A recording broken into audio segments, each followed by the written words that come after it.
Selamat datang di Hidden Histories, podcast yang menceritakan sejarah di masa lalu. Saya Vira Humaira Rumaloak dan dalam episode hari ini kita akan membahas konsep sejarah pada masa lalu. Saya sangat antusias untuk berbicara tentang sejarah-sejarah masa lalu. Penting karena kita harus mengetahui apa saja yang ada pada sejarah tempo dulu. Dan setelah mendengarkan episode ini, Anda akan dapat mengetahui sejarah tempo dulu. Nah, pada podcast kali ini, bintang tamu kita adalah Romi, Evan, Immanuel, Tunafarni, dan Jihan. Nah, Romi, di sini aku mau tanya, pengertian-pengertian apa aja sih yang berada dalam sejarah atau kata-kata yang sering kita ketemui dalam sejarah? Ini akan menjelaskan beberapa saja pengertian-pengertian yang berada dalam sejarah atau kata-kata yang biasa sering kita temui dalam sejarah. Yang pertama adalah diakronis.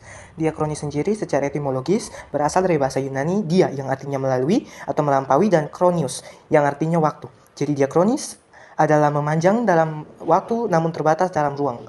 Yang kedua adalah sinkronis. Sinkronis merupakan konsep mempelajari sejarah yang sangat luas dengan ruang, tetapi memiliki keterbatasan dengan hal waktu. Yang ketiga, kronologi atau kronologis. Istilah yang artinya diambil dari bahasa Yunani kronos, yang artinya waktu, dan logi yang artinya ilmu. Dan yang terakhir adalah periodisasi.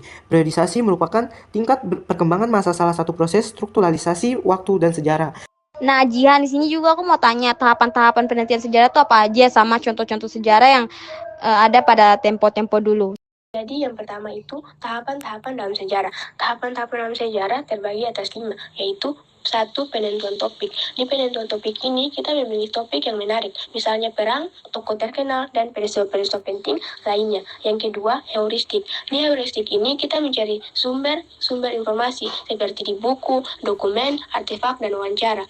Yang ketiga, verifikasi, yaitu kita harus beri kebenaran sumber-sumber yang ditemukan. Yang keempat, interpretasi, yaitu kita pahami makna dari informasi yang sudah kita kumpul. Dan yang terakhir, yang kelima adalah historiografi, yaitu kita menulis hasil penelitian menjadi sebuah narasi. Kedua adalah contoh-contoh sejarah. Contoh-contoh sejarah terbagi atas 4, yaitu pertama, sejarah kuno. Dalam sejarah kuno terjadi piramida di Mesir, perang Troya, dan kejayaan Romawi. Yang kedua adalah sejarah abad pertengahan. Dalam sejarah abad pertengahan terjadi perang salib, penyakit wabah hitam, dan Renaissance. Yang ketiga, sejarah modern. Dalam sejarah modern terjadinya revolusi industri, perang dunia 1 dan 2, dan perlombaan antariksa. Dan yang keempat adalah sejarah Indonesia. Dalam sejarah Indonesia terjadinya kedatangan bangsa Eropa, perjuangan kemerdekaan, dan Orde Baru dan reformasi. Baik, terima kasih telah menonton podcast tentang sejarah masa tempo dulu. Bila ada kata yang tidak menyenangkan, mohon dimaafkan. Terima kasih.